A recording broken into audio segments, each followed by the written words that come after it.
Halo teman-teman, di sini saya akan menjelaskan definisi dan sifat kekongruenan dalam materi teori bilangan.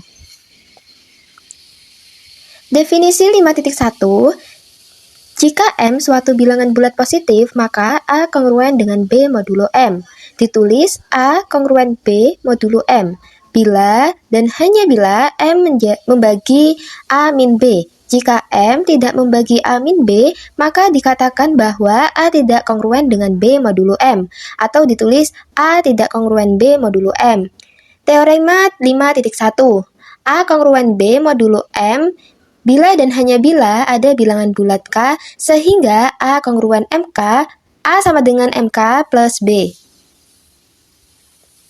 Nah, di sini teman-teman bisa lihat contoh 5.1. Di sini 25 kongruen dengan 1 modulo 4, sebab 25 min 1 sama dengan 24 terbagi oleh 4.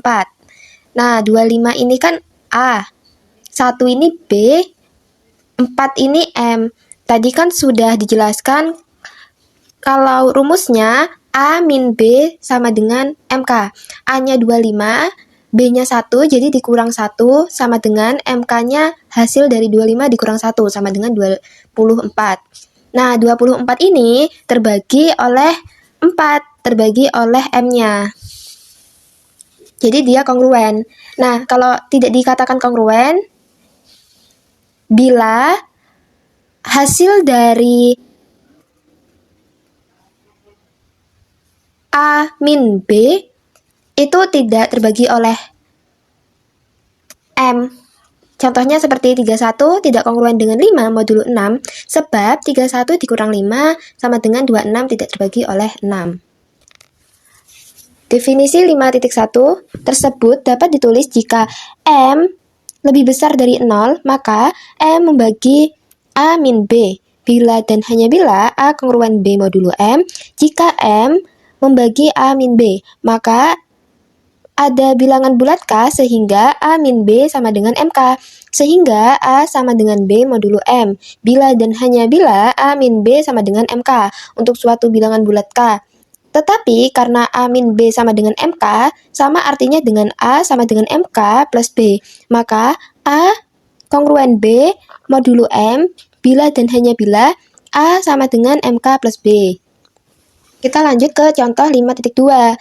Nah, di sini kan rumusnya A sama dengan MK plus B. 26 kongruen dengan 4 modulo 11. Sama artinya dengan 26, A-nya 26.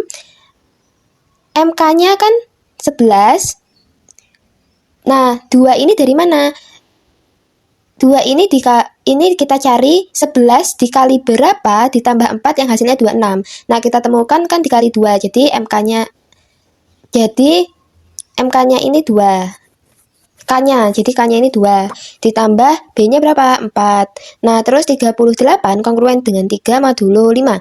Sama artinya dengan 38 sama dengan M-nya 5. Nah, kita mencari K-nya.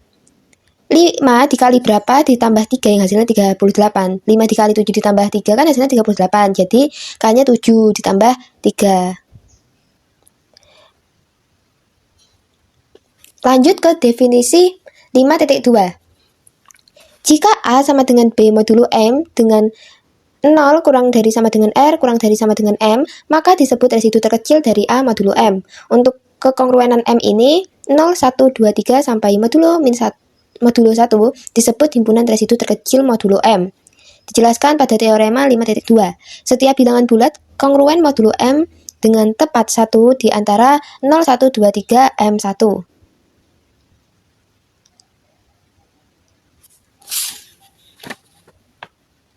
Lanjut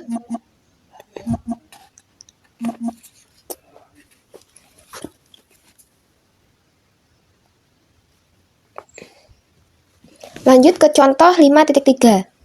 Residu terkecil dari 71 modulo 2 adalah 1, karena sisa dari 71 dibagi 2 adalah 1. Nah, residu ini sisa bagi. Jadi 71 dibagi 2 itu kan sisanya 1, jadi residunya itu 1. Residu terkecil 71 modulo 3 adalah 2, karena sisa dari 71 dibagi 3 adalah 2, jadi residunya 2, karena sisa bagi dari 71 dibagi 3 kan 2. Residu terkecil dari min 53 modulo 10 adalah 7, sebab sisa min 53 dibagi 10 adalah 7. Ingat bahwa residu terkecil dari suatu bilangan diambil bilangan bulat positif. Nah, jadi tidak boleh negatif ya teman-teman, harus diambil bilangan bulat yang positif. Residu terkecil dari 34 modulo 5 adalah 4, sebab sisa 34 dibagi 5 itu adalah 4. Walaupun 34 sama dengan walaupun 34 kongruen 9 modulo 5, tetapi 9 bukan residu terkecil dari 34 modulo 5, sebab 9 bukan sisa dari 34 dibagi 5. Lanjut ke definisi 5.3. Himpunan bilangan bulat 11, 12, 13 sampai 1M disebut sistem residu lengkap modulo M bila dan hanya bila setiap elemennya kongruen modulo M dengan 1 dan hanya 1 dari 0, 1, 2, 3 sampai M1. Teorema 5.3.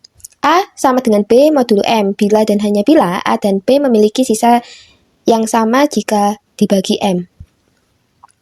Nah, di sini dijelaskan pada contoh 5.4. Himpunan residu terkecil modulo 5 adalah 0, 1, 2, 3, 4. Jadi 5-nya itu nggak ditulis, karena kan tadi M-1. Terus yang B, himpunan residu terkecil modulo 9 adalah 0, 1, 2, 3, 4, 5, 6, 7, 8. Lalu yang C, himpunan residu terkecil modulo 25 adalah 0, 1, 2, 3, dan seterusnya sampai 24.